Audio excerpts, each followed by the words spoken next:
में 77 यानी कि 1977 वार्डों में चुनाव हुए और इसमें से 954 वार्डों में आम आदमी पार्टी की जीत हुई। कांग्रेस पार्टी 393 वार्ड जीत कर दूसरे नंबर पर रही, तीसरे नंबर पर निर्दलीय, चौथे नंबर पर अकाली और पांचवें नंबर पर कहीं जाकर बीजेपी का नंबर आया। अगर नगर निगमों की बात करें तो 8 में से 6 नगर निगम में आम आदमी पार्टी नंबर 1 पार्टी बनकर उभरी है, जबकि कांग्रेस पार्टी सिर्फ 2 पठानकोट और कपूरथला में ही जीत पाई है।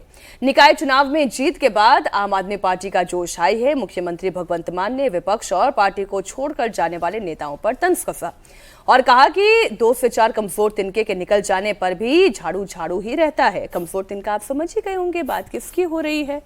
देखिए, ये अगर अपवाद नहीं हो तो निकाय चुनावों में जो सत्तारूढ़ पार्टी होती है वो चुनाव जीतती है। ये सब जगह हम लोग देखते हैं। एक आध अपवाद होते हैं, जैसे केरल में कांग्रेस पार्टी जीत गई थी, लेफ्ट की सरकार रहते और फिर वहां बदलाव हुआ। जीतने गुजरात में कांग्रेस बीजेपी कैसे जीती है?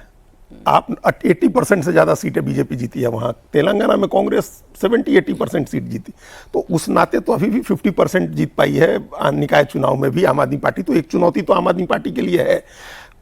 भारतीय जनता पार्टी 5वें स्थान पर है निर्दलीय और कांग्रेस के बाद भी, ये जरूर हैरान करने वाली बात है। लेकिन बीजेपी जो तैयारी कर रही है वहां, वो आम आदमी पार्टी के लिए भी चिंता की बात है।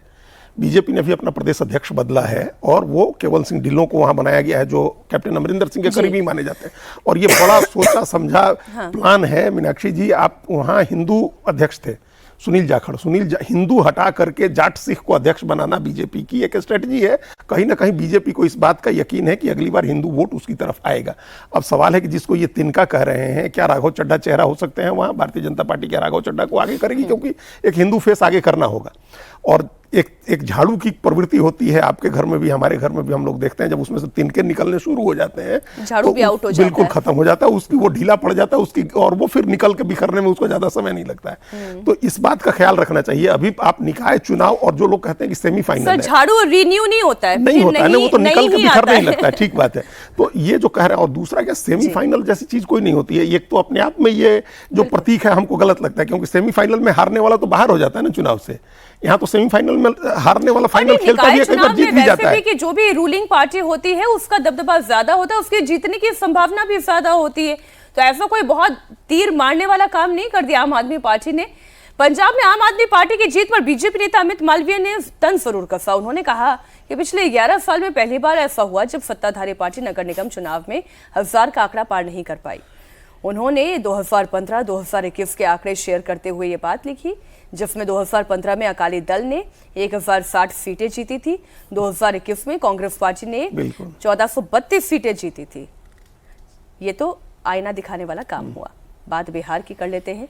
पूर्व मुख्यमंत्री राबड़ी देवी को उनका सरकारी बंगला खाली करने का नोटिस जारी हुआ है। सम्राट सरकार की ओर से जारी नोटिस में राबड़ी देवी को 10 सर्कुलर रोड का बंगला खाली करने का आदेश दिया गया है। सम्राट चौधरी सरकार ने राबड़ी देवी वाले बंगले को मंत्री नंद किशोर राम को आवंटित किया है। दलित नेता नंद किशोर राम सम्राट चौधरी के खास माने जाते हैं। इन दिनों वो सरकार में डेयरी और मत्स्य पालन विभाग की जिम्मेदारी संभाल रहे हैं। बिहार सरकार की तरफ से पहले भी राबड़ी देवी को यह बंगला खाली करने का नोटिस जारी किया गया था, लेकिन तब राबड़ी देवी ने यह बंगला खाली नहीं किया और अब एक बार फिर उन्हें 10 सर्कुलर रोड वाला बंगला खाली करने का नोटिस जारी हुआ। नीतीश कुमार की सरकार ने राबड़ी देवी को 39 होर्डिंग रोड पर एक नया बंगला आवंटित किया था, लेकिन अभी तक राबड़ी देवी का परिवार उसमें शिफ्ट नहीं हुआ।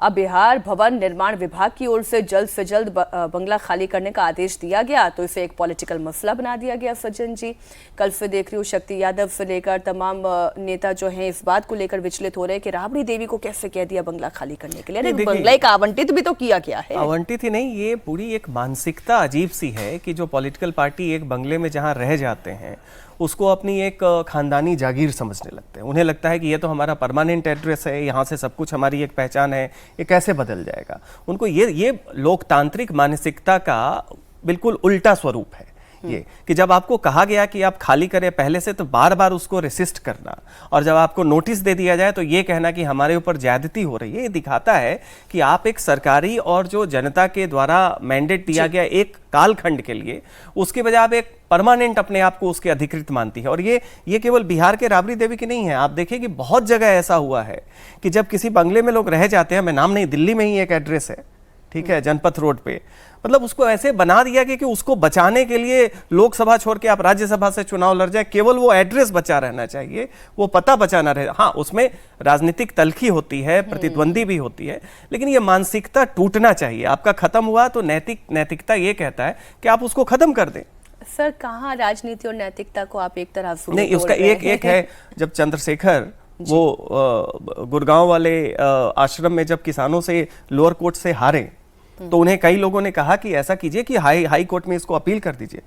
बताते हैं कि उन्होंने कहा कि एक पूर्व प्रधानमंत्री होने के नाते अगर मैं हाई कोर्ट में जाऊंगा तो मैं ये संदेश दे रहा हूं कि मुझे न्यायपालिका में यकीन नहीं है। भाई, हमने एक वैधता दी, लोअर कोर्ट से हार गए, तो ऐसे मिसाल है भी। फिर आपने राबड़ी देवी के सामने जो उपमा दी है वो बहुत बड़ी उपमा है। सही बात है, लेकिन दमदार 10 में आज हम इसी नोट पर इस चर्चा को खत्म करते हैं।